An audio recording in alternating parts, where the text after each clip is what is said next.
It's a baby Yoda! I just started actually watching The Mandalorian. I put it off for a really long time because I knew it would be emotional. I wasn't in the emotional place to watch it, but now I am, and I'm enjoying it so much. Hello and welcome to the channel. My name is Annalisa, and today I'm going to be doing the School Days book tag. I first found it on Olivia Catastrophe's channel, and the original was created by What Victoria Read. I'll be linking both of those below. If you ever wonder why I film this close to the camera, it's because it makes the audio better, and this type of camera doesn't want a microphone plugged into it. So the idea of this tag is to do all of the time of day questions and then pick and choose which of the subject questions you would like to do. And so the first of the time of day questions is First Bell. Tell us about a book that first got you into reading. And for me, that's the Del Toro series over here.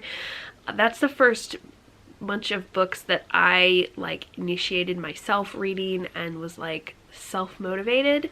I didn't have it read to me, and I went out of my way to be like, request the next book at the library, Mom. And it was introduced to me by my brother. He started reading them first, and then I read them along after, and just really enjoyed them. It's a quest type thing, and each book covers one portion of the quest where they achieve one thing, and that got me totally enamored of that format. And it was really nice, digestible size for, I was 7 or 8 at the time, and it also had really lovely characters who I connected to a lot, and I loved the world building that had all of these crazy monsters and cool magic systems. And from there I went on, as I got older, to read all of the supplemental books such as Secrets of Del Toro, Tales of Del Toro, Dragons of Del Toro, How to Draw Del Toro Monsters, all that stuff.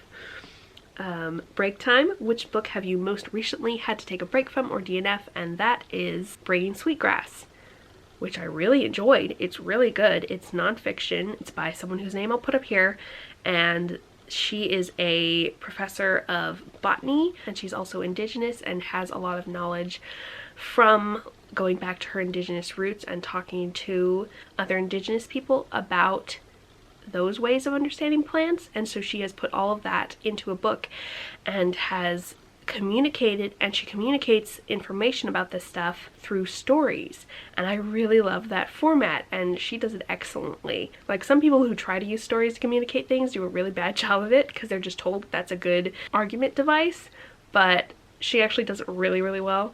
And I was just only able to read about one story or chapter at a time because despite it being done really well, it was also quite dense, and it's a fairly long book, 350 pages of nonfiction, and I got through about 80 pages of it before it was due back at the library, and because it's just something I need to read really slowly, so I'm gonna have to request it again or maybe even buy it because that is something I would like to have access to in the future. Then lunchtime.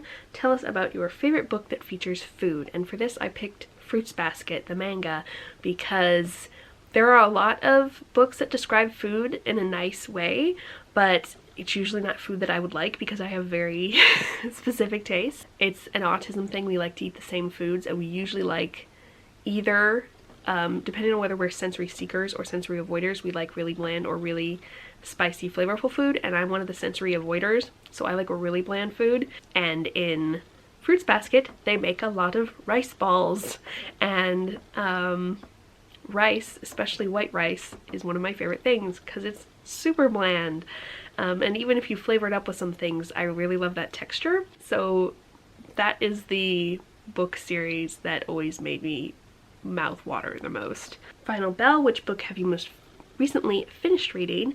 And for me, that is Surviving the City, Volume 1. I read it all in one go. It was recommended to me really recently, but I can't remember by who. I might remember before I post this.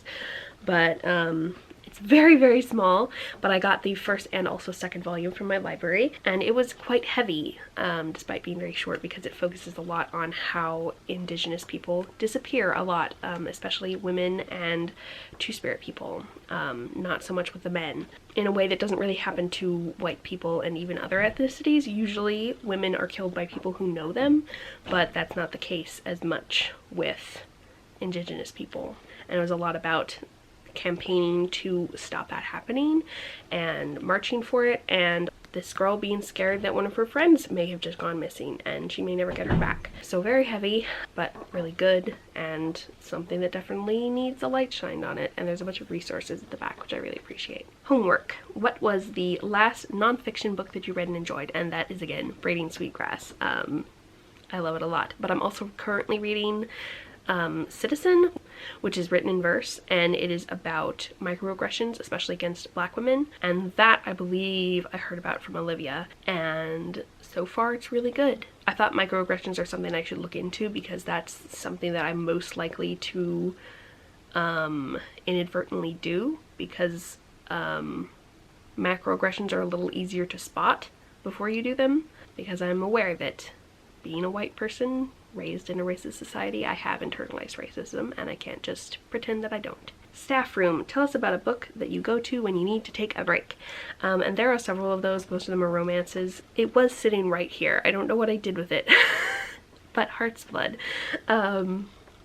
is one of those for me. It's a Beauty and the Beast retelling that is very sweet. It's got kind of a gloomy atmosphere and a dark atmosphere, despite having a lot of joy and happiness and sweetness in it, and it's just quite soothing and quiet. There's a lot of quietness. There's a lot of spending time in the library and not having a lot of people around, and just it's very nice. Then there are the subjects where you can pick and choose them, and so I decided to go by my favorites and ones that I was good at, which is a limited amount. I have a special interest in stories and language and stuff like that, but I hated actual English classes because of the way it's taught in a really boring way.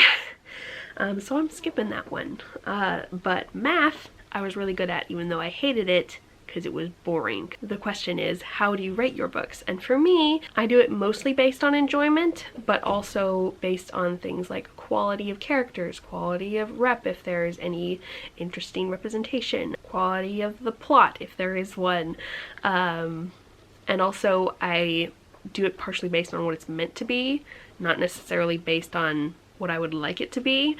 So I take all those things into consideration, as well as prose. That's definitely a big one for me, whether the prose is choppy and awkward or really nice goes into it. And basically, if I really enjoyed it as an experience, I will give it 5 stars unless there's something to detract from it. Like if the prose is kind of choppy, I'll take off a star. Or if the characters are kind of two-dimensional, I'll take off a star. If the problems with those were minor, but it was both of them, that could make me detract 1 star instead of 2 stars. So it's very subjective, and I don't care that much about my star ratings. I put a lot more thought and effort into my written and oral reviews, because I think those are a lot more helpful for helping people find the book that they will like, regardless of whether I thought they were amazing or not. I never did religious studies in school except Bible school, but I did really enjoy it when I got to it.